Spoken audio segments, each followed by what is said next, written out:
Heisei Gamera, one of the most underrated kaiju trilogies in the kaiju genre, and the Godzilla Heisei era, one of the most hyped up eras in the Godzilla franchise.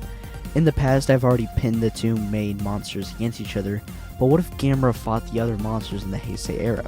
So for today's video, Gamera is going to be upsized, he's only going to be upsized for the battles that take place with the kaiju from Godzilla vs. King Ghidorah to Godzilla vs. Destroya. And yeah, so now that we got that out of the way, let's go over the kaiju Gamera's going to be fighting. For our roster, we got Biollante, Mechagodzilla, King Ghidorah, Space Godzilla, and Destroya. I know this list sounds kind of short, but I don't know what other kaiju to add, so you just have to deal with it. Now, let's go over Gamera. First is his Plasma Fireball, a ball of fire that he can shoot out of his mouth, flying at his opponent. Next is the High Plasma, which is just a more powerful version of the Plasma Fireball that was able to completely destroy Gauss and destroy the final battlegrounds of the first movie.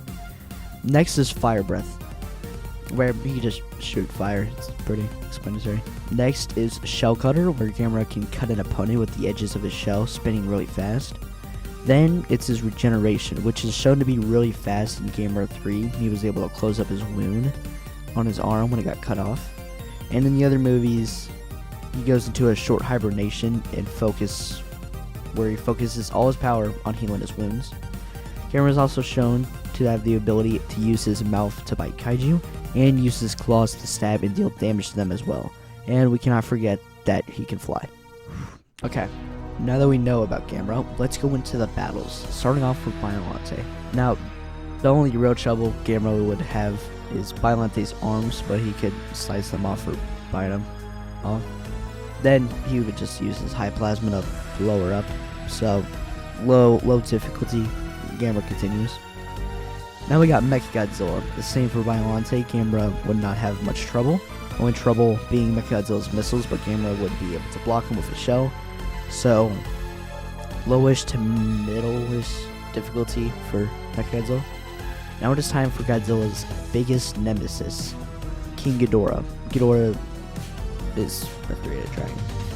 That's stupid.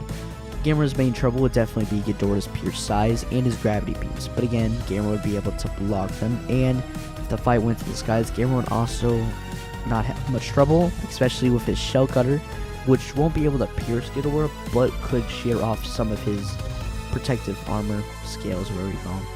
But in the long run and after a long battle, Gamera would still be able to pull through with a low to mid difficulty. Now it is time for Space Godzilla, one of the most powerful Heisei era villains. Now Space Godzilla is super powerful, I'd say. He's possibly one of the more powerful than Destroya. But people don't like when Destroya's not the fun which I'm in the Zerasaurus not going to go over there. Despite Gamera being super powerful, Gamera would not be able to make it past Space Godzilla's shield. And even if he could, Space Godzilla's telekinesis would stop Gamera, so Gamera wouldn't be able to do much damage. But after enough, it would be enough to defeat him. So Gamera would stop at Space Godzilla, sadly. Anyway, hope you guys enjoyed this video, and before I end the video, I want to hear your guys' thoughts on the Heisei era roster. I want to know if I should switch out some kaiju or add some new ones. But also I want to explain, I know the last two battle videos have been kind of short. Sadly, the battles are just really easy to recap, and also I just really have to write the script quickly, and no joke, this entire video was made on Thursday, because I've been busy a couple of days. So, I do have some big ones planned up. They probably won't be out for like a month or two. And yeah, but since you guys are still here, I'll give you a teaser for next week's video. Anyway, thanks for Kaiju King for another great thumbnail. As always, I'll see you guys next time. Bye.